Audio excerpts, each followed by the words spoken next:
Hello everyone, hello बच्चों, कैसे आप सभी लोग। तो देखो, ओजोनलिसिस की आज ट्रिक की हम बात करने वाले हैं। डायरेक्ट ओजोनलिसिस से ना +4 मार्क्स का सवाल यहाँ पे बनता है एग्जाम में। और कई बार सीक्वेंस जहाँ पे हम एल्डिहाइड कीटोन एसिड की प्रिपरेशन में भी काफी इंपॉर्टेंट रिएक्शंस है। तो बिल्कुल छोटे ट्रिक लगाएंगे, कुछ चंद सेकंडों में इसके सवाल हम कर देंगे, तो काफी मजा आने वाला है। तो ये सेशन जो अपना रिविजन सीरीज चल रहा है, यहाँ पे हम मैकेनिज्म्स नहीं, डायरेक्टली शॉर्टकट से सवालों को क्विकली कैसे करना होता है ना, स्मार्ट वे में। तो जेई ऐसे क्रैक नहीं होगा ना, स्मार्ट अप्रोच भी आनी चाहिए आपको। ओके, अभी तक देखिए, तो ओजोनलिसिस की मैं बात करूं तो ओजोनलिसिस से पहले ये आपको समझ में आना चाहिए कि this is the reductive ozonolysis और ऑक्सीडेटिव ओजोनलिसिस। देखो, ओजोनलिसिस को अगर हम टू पार्ट्स में अगर ब्रेक करते हैं, ओजोन प्लस लाइसिस, है ना। तो ओजोन ना, ओजोन ओजोन से तो ओजोन आएगा, लाइसिस मतलब ब्रेकिंग। ओजोन यूज करेंगे डबल बॉन्ड और ट्रिपल बॉन्ड को ब्रेक करने में, है ना। तो इधर देखो, दोनों में रिएजेंट ओजोन ओजोन कॉमन रहेगा। अब reductive ozonolysis we are going to use the reducing agent. तो जिंक वाटर में रहेगा ना, zinc water that is one of the most popular, या डाइमिथाइल आपका जो सल्फाइड होता है। तो ये रिएजेंट काफी ज्यादा पॉपुलर होते हैं। और इसके अलावा यहाँ पे जिंक के साथ आप जिंक वाटर के साथ, जैसे कि आप यहाँ पे एसिटिक एसिड यूज कर सकते हो, इथेनॉल भी यूज कर सकते हो ना, पोलर प्रोटिक सॉल्वेंट। तो वो, लेकिन ये रिएजेंट ज्यादा पॉपुलर है। तो that is the reductive ozone. Oxidative ozonolysis में क्या करेंगे, ओजोन के साथ साथ हम यहाँ पे ऑक्सीडाइजिंग एजेंट यूज करेंगे, जैसे H2O2 हो गया, पेरोक्साइड हो गया, कोई भी, है ना। और लेकिन उसमें से H2O2 ज्यादा पॉपुलर है। सिंपल वाटर भी है ना, that is also play the role of oxidizing agent. या कोई भी पर एसिड अपन यूज करेंगे। तो ये ध्यान से पता होना चाहिए कि इट इज ऑक्सीडेटिव ओजोनलिसिस या रिडक्टिव ओजोनलिसिस, कौन सा ओजोनोलिसिस है। अब देखो यार, अब देखो ओजोनलिसिस शुरू से अपन मैं एक एग्जांपल से डिस्कस करता हूं। अब जैसे कि कोई फॉर एग्जांपल अगर अपन बात करें, जैसे ये है कोई मॉलिक्यूल, जैसे CH3 है, CH3 CS double bond CS, और ये CH3। ओके, ये मॉलिक्यूल है। अब इसका ओजोनलिसिस कराया जा रहा है। जैसे कि आपको बोला कि भाई ओजोन है एक, है ना, और दूसरा रिएजेंट आपको दिया गया Me2S दिया गया, या जिंक वाटर दिया होता। इस तरह से रिएजेंट आपके लिखे हुए हैं। ओके, हाँ जी। अब देखो ध्यान से, अब इसमें क्या करना होता है बच्चे, इसमें सिर्फ एक अप्रोच हमें लगानी होती है। ये जो डबल बॉन्ड होता है ना, उसको हमें ब्रेक करना होता है। आप ध्यान से देखो कि भाई इस बॉन्ड को मैं जब ब्रेक करूंगा, तो सीधी सी बात है यार, ये कार्बन ने दो बॉन्ड बना रखे, इस कार्बन ने भी दो बॉन्ड बना रहे, तो इसकी दो वैलेंसी क्या होगी, फ्री हो जाएगी। तो ये क्या होगा, इसको दो यूनिट में CH3 CH, तो ये दो बॉन्ड इसके जैसे हमने ब्रेक किए होंगे। एक बार है ना समझने के लिए, ये ऐसे बॉन्ड ब्रेक किए होंगे आपने CH3 and CH3। Is it clear. अब आपको पता है जब इस बॉन्ड को ब्रेक करेंगे तो इसकी दो वैलेंसी फ्री हुई होगी। उस दो वैलेंसी को सेटिस्फाई करने के लिए आपको पता है ऑक्सीजन डबल बॉन्ड बनाएगा। तो हम क्या करेंगे, इस बॉन्ड को ब्रेक करके इसको ऑक्सीजन से कनेक्ट कर देंगे, डायरेक्टली इस तरह से ऑक्सीजन से कनेक्ट कर देंगे। तो आपको क्या करना पड़ेगा, अब इस वाले बॉन्ड को तोड़ा, आपने इधर ऑक्सीजन लगा दिया, इधर ऑक्सीजन लगा दिया, तो इस तरह से दो यूनिट आपकी बन जाएगी। तो कहने से एक तरह से अगर मैं बोलूं इसको, तो आपका दो मोलिक्यूल आपके जो प्रोडक्ट में आएंगे, दैट इज दो यूनिट आपकी एसिटाल्डिहाइड की आपकी आने वाली है। दो यूनिट एसिटाल्डिहाइड की आपकी रिडक्टिव ओजोनलिसिस पे आएगी। अगर सेम मॉलिक्यूल अगर आपको डायरेक्टली बच्चे, है ना, आपको बोला जाता कि बेटा ये बताओ कि आपको ये रिएजेंट दिया गया है ओजोन प्लस H2O2 दिया गया है ना। ओके, पहला रिएजेंट है, this is oxidative ozonolysis. Same फंडा अप्लाई करना है। ओके, और आपको पता है एल्डिहाइड किस में जाएगा, कीटोन का फर्दर ऑक्सीडेशन नहीं होता, aldehyde get oxidized to the acid. तो आपको इसमें जो प्रोडक्ट बनाना था बच्चे, product form will be the 2 mole of aldehyde को आपको कुछ नहीं करना, एसिड में भेज देना है। कीटोन का फर्दर ऑक्सीडेशन नहीं होगा, दैट्स इट, यही प्रोडक्ट बनने वाला है। ओके, अब चलो कुछ सवाल है ना, तो आपको समझ में आएगा, डबल बॉन्ड को ब्रेक करना है और उसकी वैलेंसी को सेटिस्फाई करना है ऑक्सीजन से। तो पहले ये बनाओ, अगर एल्डिहाइड है तो एसिड में चला जाएगा, सीधी सी बात है, कीटोन कीटोन में रह जाएगा। अब इन सवालों में अपन क्या करते हैं, अप्लाई करते हैं, लेट्स अप्लाई, है ना। तो जैसे कि पहला सवाल, जैसे मॉलिक्यूल में रिडक्टिव ओजोनलिसिस का सवाल है, और एक स्टेप में क्या किया गया बच्चे, एक स्टेप में बोला गया चलो इसका एक बार ऑक्सीडेटिव ओजोनलिसिस भी आप कर दो ना। जैसे कि आपको दिया गया है H2O2 दिया गया है, वाटर दिया गया है, पर एसिड दिया होता, तो देखो प्रोडक्ट क्या बनाते, आप इस डबल बॉन्ड को ब्रेक करते और यहां से ऑक्सीजन ऑक्सीजन बस उसकी वैलेंसी को ऑक्सीजन से सेटिस्फाई कर देते। तो रिडक्टिव ओजोनलिसिस में जो प्रोडक्ट बनता है बच्चे ना, रिडक्टिव ओजोनलिसिस इधर से क्या प्रोडक्ट बनेगा, एक प्रोडक्ट बनेगा आपका acetone, CH3 one of the product form will be this, और another product form will be the CH3 C double bond O and H। तो another acetaldehyde and acetone will be formed. Oxidative में कुछ नहीं करना, ketone का कोई फर्क नहीं पड़ेगा, और आपका aldehyde get oxidised into the acids. तो इधर जो प्रोडक्ट बनता है बच्चे, that will be the CH3 okay, और another product form will be that is the acetic acid, तो CH3 C double bond OH। बस आपको एल्डिहाइड को ऑक्सीडाइज करके फर्दर एसिड में भेजना, कीटोन का फर्दर ऑक्सीडेशन नहीं होता। अब आप इसमें अप्लाई कीजिए, इसमें क्या प्रोडक्ट बनेगा, क्विकली शॉर्टकट लगाइए। एक रिडक्टिव ओजोनलिसिस से है, ओके, और एक आपको दिया गया ऑक्सीडेटिव ओजोनलिसिस की H2O2 दिया गया सपोज, है ना। तो आप दोनों को अप्लाई कीजिए, क्या प्रोडक्ट बनाओगे, बस कुछ नहीं करना है, डायरेक्टली इस बॉन्ड को ब्रेक करना है। और इसकी valency satisfied by the oxygen, again break this one, है ना। ये अब इसमें मतलब ना सर एक इक्विवेलेंट दिया गया हुआ, कंप्लीटली ब्रेक करना है। तो क्या प्रोडक्ट बनेगा, इस साइड से जो प्रोडक्ट बनेगा बच्चे, इस तरफ से जो प्रोडक्ट बन रहा है, प्रोडक्ट फॉर्म विल बी, एक तो आपका एसीटोन बनेगा, ठीक है, और दूसरा प्रोडक्ट क्या बनेगा, another product form will B, इधर है अपना H और ये हो गया अपना C double bond O। Okay, carbon है इधर से, इधर से, इधर से, इधर C double bond O, plus अगला जो यूनिट आएगा ये H है, ये आपका दैट इज इधर से एसीटोन प्लस एक यूनिट, ये बन गया, 3 मॉलिक्यूल बन गए। बस आपको ब्रेक करना था मॉलिक्यूल। रिडक्टिव में क्या होता, सॉरी ऑक्सीडेटिव में, ऑक्सीडेटिव में आप देखो भाई कीटोन का कुछ होगा नहीं, aldehyde get oxidize into the acid, okay, और एल्डिहाइड गेट होगा ना, तो ये इसका तो कोई फर्क पड़ेगा नहीं, ये तो ऐसा कैसा ही रहेगा, ओके। और ये प्रोडक्ट में क्या होगा, आपका ये कंपाउंड है, ठीक है, और जो ये यूनिट है ना C double bond OH, it will get oxidize, aldehyde acid में चला जाएगा, और ये यूनिट क्या होगी, इट विल गेट ऑक्सीडाइज, है ना, तो ये होगा अपना CH3, okay, C double bond OH acid में चला जाएगा, एल्डिहाइड को एसिड में भेज दो, तो ये प्रोडक्ट आपका बन जाएगा। कीटोन का कुछ नहीं करना, कीटोन में कोई फर्क नहीं पड़ेगा, इस तरह से प्रोडक्ट बन जाएगा।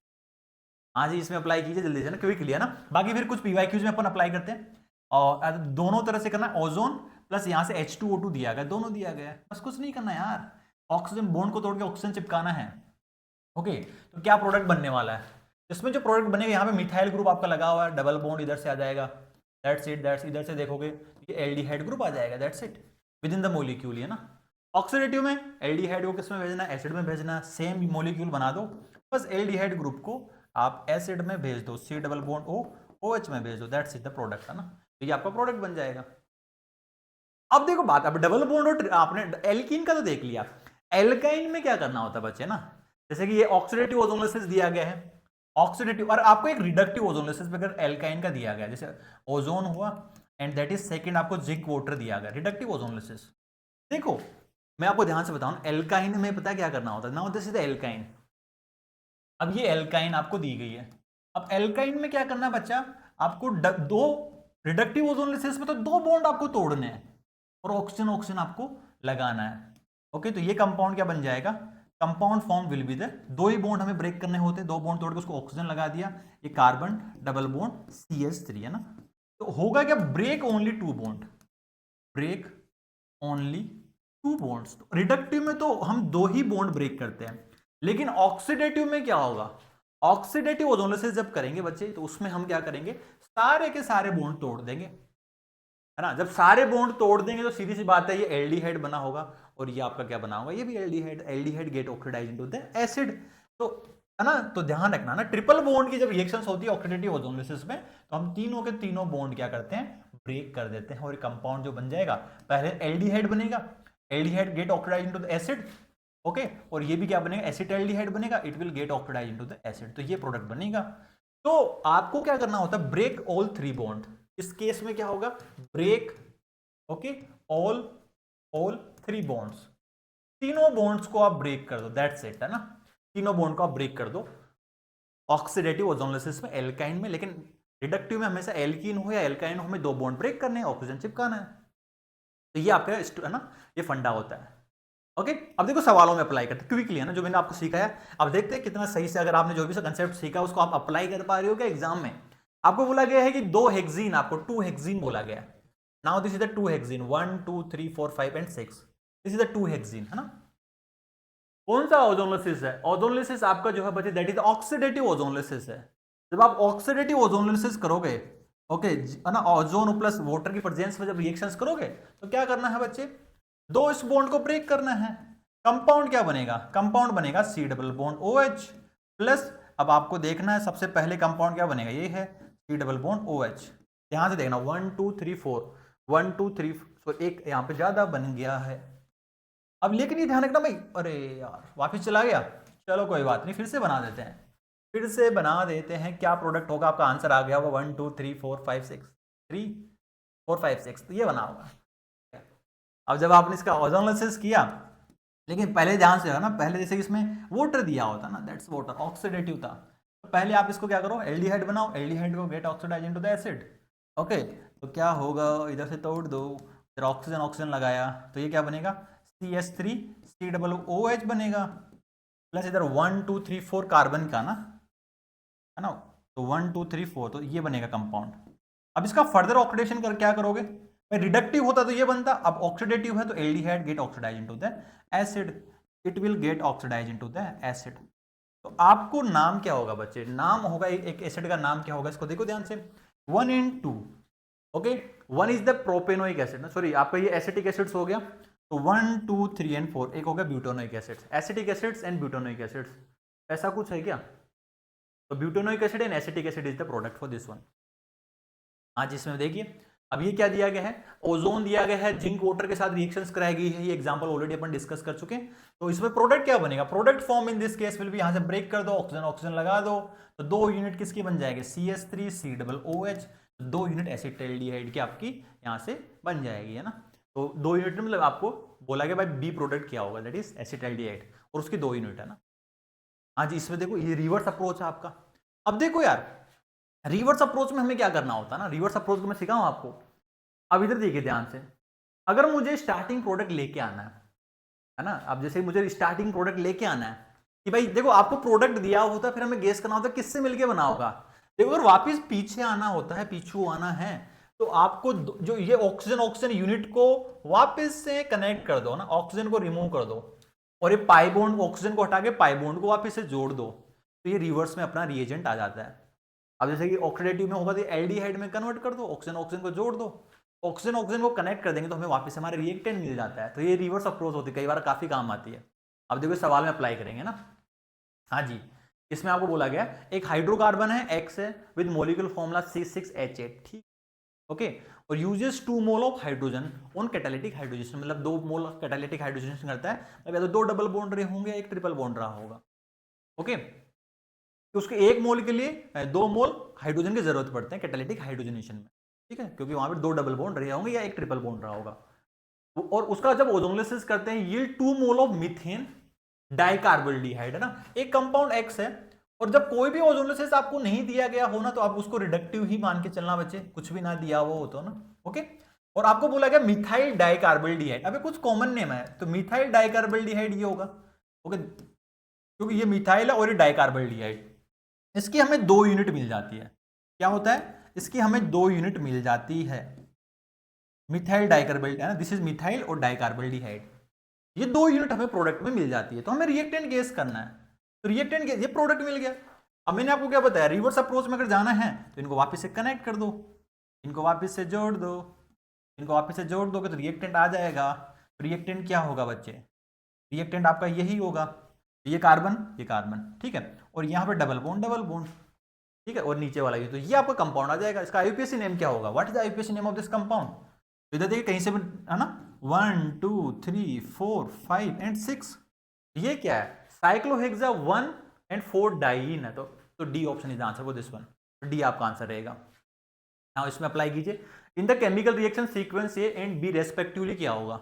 अब आप ध्यान से देखोगे ना यार, इन्होंने क्या किया है कि इधर से इस बॉन्ड को तोड़ा है, इधर ऑक्सीजन आया होगा, इधर ऑक्सीजन आया होगा, तो देखो इधर कीटोन बना होगा ना, और इधर नीचे वाला एल्डिहाइड बना होगा। ध्यान से अगर देखोगे इस मॉलिक्यूल को, अगर ध्यान से देखो तो इधर देखो ध्यान से, और ये यहाँ पे है ना, उसके बाद में ये ग्रुप एल्डिहाइड गया होगा, उसके बाद में नीचे जो एल्डिहाइड ग्रुप आ रहा है। पहला स्टेप्स क्या, रिडक्टिव ओजोनोलिसिस है, इन्होंने हाइड्रोलिसिस कराया, तो देखो ये भी गया और ये भी गया, तो first step is reductive ozonolysis.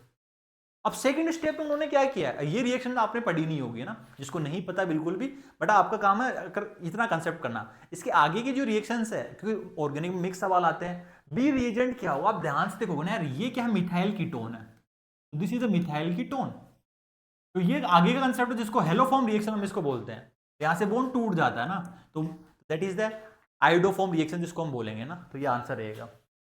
कोई बात नहीं, आपको यहां तक का सवाल करना था, जिसको आगे के हेलोफॉर्म रिएक्शंस नहीं आती, तो ऑलरेडी सीरीज में अपन ऑलरेडी है ना पढ़ चुके हैं हेलोफॉर्म रिएक्शन, वहां से भी आप देख सकते हो, बट ना क्योंकि सवाल क्या आते हैं, मिक्स टाइप के सवाल आते हैं एग्जाम में। अब आपको क्या, आप इसको क्रैक कर सकते हो क्या, जो भी चीज मैंने आपको सिखाई है ना, उसको आप जरूर से कमेंट सेक्शन में मुझे जरूर से बताना कि यार क्या आपको जो कंसेप्ट जो सीखा है वो इस सवाल में अप्लाई कर पाओगे क्या आप। आपको बोला गया है, तो which among the following pairs of structure will give different product on ozonolysis. आपको बताना इस पेयर का, जब हम ओजोनोलिसिस करते हैं डबल बॉन्ड को तोड़ना है, और किस पेयर में आपको अलग अलग प्रोडक्ट मिलेंगे। और बोला गया है कि भाई ये स्पाई बॉन्ड को रोटेट नहीं कराना, ये अपनी जगह पे फिक्स रखना ना, इसमें कोई रेजोनेंस नहीं कराना। तो आप जरूर से कमेंट सेक्शन में आंसर बताना कि क्या आपका आंसर सी ऑप्शन आ रहा है क्या इसमें ना। तो क्या आप, है ना, जो भी कंसेप्ट आपको सिखाया गया, क्या आप ताला खोल पाओगे क्या? यस, तो ये बात कमेंट सेक्शन में जरूर से बताना मुझे कि यस सर हमने लॉक खोल लिया, आंसर बता दिया। हाँ जी, एक और सवाल करते हैं। अब इस सवाल में क्या बोला गया, in unsaturated hydrocarbon x absorb 2 hydrogen molecules on catalytic hydrogenation. तो आपको देखो यहाँ पे जो रिएजेंट दिया गया ना, ये दिया गया भाई ओजोन है, फिर रिडक्टिव ओजोन से उसका कराया गया। तो बोला भाई 2 मोल हाइड्रोजन के एब्जॉर्ब करता है, मतलब वहां पे 2 डबल बॉन्ड रहे होंगे या एक ट्रिपल बॉन्ड रहा होगा कैटालिटिक हाइड्रोजनेशन में। तो प्रोडक्ट देख के पता लग रहा है कि यार वहां पे 2 डबल बॉन्ड रहे होंगे। तो यहाँ पे कंपाउंड ए बनता है। कंपाउंड ए की रिएक्शन, यार ये रिएजेंट है ना, जिसको नहीं पता, तो ये आपका है ऑक्सीडाइजिंग एजेंट है ना, ठीक है। This is oxidizing agent. What is the name of this reagent है ना, एक ऑक्सीडाइजिंग रिएजेंट्स होता है, टॉलेंस रिएजेंट इसको बोलते हैं ना। तो ये क्या करता है, एल्डिहाइड को एसिड में भेजता है। इसका काम क्या होता है, एल्डिहाइड को ये किस में भेजेगा, इट विल सेंड एल्डिहाइड को एसिड में भेजता है ये, ठीक है, टॉलेंस रिएजेंट है। तो एक फाइनल प्रोडक्ट बनता है। तो अपन क्या करेंगे इस प्रोडक्ट से सीधा सा, जिसको टॉलेंस रिएजेंट का फंक्शन नहीं पता कोई बात नहीं, अपना काम है रिडक्टिव ओजोनोलिसिस का कंसेप्ट पे सवाल लगाना। चलो इसको मैंने आपको बता दिया ना। तो इधर प्रोडक्ट बनता है दैट इज 3-ऑक्सोहेक्सेन डाइकार्बोक्सिलिक एसिड है ना। तो हेक्सेन डाइकार्बोक्सिलिक एसिड आपको दिया गया 1 2 3 4 5 एंड दैट इज 6, ओके। और ऑक्सो 1 2 है ना, तो ये एक सिमेट्रिक मॉलिक्यूल आपका आया हुआ है ना। तो इसका अगर आईयूपीएसी नेम अगर आप देखोगे तो IUPAC name of this compound will be the 1 2 3 4 5 and 6। तो ये हो गया अपना 3 पे ऑक्सोहेक्सेन डाइकार्बोक्सिलिक एसिड। तो this is the product B. अगर मैं पीछे आता हूं बच्चे ना, तो अगर मैं आता हूं प्रोडक्ट ए क्या रहा होगा, तो आपको पता है यार प्रोडक्ट ए अगर मुझे गेस करना है, क्या देखो जो एल्डिहाइड वाला पार्ट था ना, तो आपको उसको ये डबल बॉन्ड और इसको एल्डिहाइड पार्ट में ना, क्योंकि टॉलेंस रिएजेंट के साथ रिएक्शन होकर एल्डिहाइड एसिड में गया होगा, ठीक है, एल्डिहाइड एसिड में गया होगा। तो now this is the compound A. अब ये कंपाउंड ए है। तो अगर आप ध्यान से देखोगे ना, कंपाउंड ए की मैं बात करूं, अब इस कंपाउंड का आप रिडक्टिव और अब कंपाउंड एक्स आपको गेस करना है, you to guess the compound X. तो कंपाउंड एक्स क्या होगा बच्चे, compound X in this case will be the compound X जो होगा दैट इज, वो आपको गेस करना है क्योंकि उसका आपने कराया है रिडक्टिव ओजोनोलिसिस जिंक वाटर में है ना, जिंक वाटर यूज करके। अब यार देखो ये मॉलिक्यूल्स आपके रखे हुए हैं, तो क्या आंसर होगा आपका जो फाइनल जो रिडक्टिव ओजोनोलिसिस एक्स का, जब रिडक्टिव ओजोनोलिसिस करोगे ना तो एक सिमेट्रिक कंपाउंड आएगा। देखो इधर देखो मॉलिक्यूल सिमेट्री का पूरा है ना। तो जब आप इस कंपाउंड का रिडक्टिव ओजोनोलिसिस करोगे, अब शॉर्टकट अप्रोच लगाओ जल्दी से। जब आप इसका रिडक्टिव ओजोनोलिसिस करोगे, इधर ऑक्सीजन लगाओगे, इधर ऑक्सीजन लगाओगे और इधर ऑक्सीजन लगाओगे और रिडक्टिव ओजोनोलिसिस करोगे तो इधर से फॉर्मल्डिहाइड बाहर निकल जाएगा। अब ध्यान से देखो, कीटोन एक कार्बन एल्डिहाइड, लेकिन ये सिमेट्रिक नहीं है। कीटोन से एक है ना, यार इसमें एक कार्बन ज्यादा लगा दिया क्या अपन ने, हाँ जी एक कार्बन ज्यादा लगा देगा, एल्डिहाइड है, ओके 1 2 3 4 5 6। तो ये आपका सिमेट्रिक आना चाहिए ना, एक कार्बन। मॉलिक्यूल में कुछ गड़बड़ है क्या, अपन ने COOH है ना, इधर देखो 1 2 3 4 5 6 कार्बन है ना, ओके। तो 3 है 4 5 6 में देखो इधर एक कार्बन की दूरी, एक कार्बन ये है, एक कार्बन ये है ना, कुछ इस तरह से आना चाहिए आंसर अपना ना। तो मॉलिक्यूल कुछ इस तरह से आएगा। डन, ये सही है ना, 3-ऑक्सोहेक्सेन डाइकार्बोक्सिलिक एसिड 1 2 3 4 5 6, ओके। तो इधर से जब अपन कीटोन बनाएंगे, कार्बन है COOH, एक कार्बन इधर आ गया, एक कार्बन इधर है तो COOH, तो ऐसा आना चाहिए मॉलिक्यूल है ना, कुछ इस तरह से। तो इसमें देखो ध्यान से, कीटोन के बाजू में एक ग्रुप है ना, तो ये आपका कीटोन बन रहा है, तो उससे एक कार्बन का डिस्टेंस भी नहीं है डायरेक्टली, तो ये तो बनेगा नहीं। हाँ जी, इसमें बनाएंगे, इसका रिडक्टिव ओजोनोलिसिस करोगे, इधर से ऑक्सीजन, इधर से ऑक्सीजन और इधर से ऑक्सीजन, तो ये कंपाउंड क्या बनेगा। अब इधर से जब कंपाउंड में कीटोन है, ये इधर, ये आपका COOH आया है, और ये इधर और ये COOH आ जाएगा। तो एक तो कीटोन से एक कार्बन के डिस्टेंस पे है और एक 2 कार्बन के डिस्टेंस पे है। यस, एक कार्बन के डिस्टेंस, 2 कार्बन के डिस्टेंस, तो आपका आंसर सी ऑप्शन हो जाएगा डायरेक्टली है ना। बाकी इसमें भी ट्राई कर सकते हो, लेकिन मॉलिक्यूल सिमेट्रिक नहीं है ना, इस तरह से कंपाउंड नहीं आएगा। तो यार देखो ना, इस तरह से सवालों में आपको अप्लाई करना होता है कंसेप्ट को सही से है ना। ओके, तो ये सवाल को आपको कमेंट सेक्शन में जरूर बताना है कि आप कंसेप्ट अप्लाई कर पा रहे हो कि नहीं। ये तो डायरेक्ट सवाल आता है, बट बीच में कुछ रिएजेंट जो आते हैं ना उससे मिक्स करना होता है, तो दोनों अप्रोच हमें पता होना चाहिए। तो ये आपकी है ना ओजोनोलिसिस का अप्रोच था। बाकी आप है ना, अगर JEE एप्लीकेशन आपने डाउनलोड नहीं किया तो जरूर से डाउनलोड कर लेना आप, क्योंकि यहाँ पे जेएमपी भी है ना, जो फुल मॉक अभी देना शुरू कर दो, एग्जाम से कुछ टाइम आपको बचा हुआ है, तो जो कि आपको जो जेएमपी जिसको हम बोलते हैं प्रेडिक्टर पेपर, जो आपकी उड़ान टीम आपकी है ना, अब जो चाहिए थे टीचर्स को खुद बनाते हैं वीडियो सोल्यूशन से, हमें देखना होता है कि यार कैसे आपका टीचर्स है ना क्विकली शॉर्टकट तरीके से कैसे सोल्व करता है, वही तो है। एक टॉपर कैसे पेपर को सोल्व करता है ना, वो अप्रोच आपका टीचर आपको यहाँ पे बताते हैं। बाकी बहुत सारा क्वालिटी कंटेंट यहाँ पे फ्रीली आप एक्सेस कर सकते हो, पीवाई की खजाना में जाके फ्री है ना, एंटी यूजर इंटरफेस प्रैक्टिस करते रहो। और जिसको लगता है कि सर मेरे कुछ टॉपिक्स अभी है ना बाकी हैं, तो आप ग्रेविटी बेस अभी चल रहा है क्विकली, आप इसमें से है ना जो चैप्टर्स बचे हैं उसको जरूर से आप कंप्लीट कीजिए। और जिसको लगता है कि सर मेरे को अपनी रैंक को बूस्ट करने के लिए, वहाँ पे बूस्टर सेशंस भी ऑलरेडी लाइव सेशंस है, आप रिकॉर्डिंग भी देख सकते हो इनकी, आपकी टीम खुद पढ़ा रही है वहाँ पे। ओके बच्चों, रिवीजन डीपीपी जो प्रैक्टिस करनी है और इसका जेएमपीपी के साथ इसका पूरा एक्सेस आपको मिलता है, तो जेएमपीपी आप जरूर से दीजिए ना, कुछ भी हो बट जेएमपीपी जरूर से दीजिए, फुल मॉक आप जरूर से दीजिए। ओके, ऐसे मिलते रहेंगे बाकी और भी वीडियोस में, और बस मेहनत करते दीजिए, keep preparing and yes, bye bye and love you all.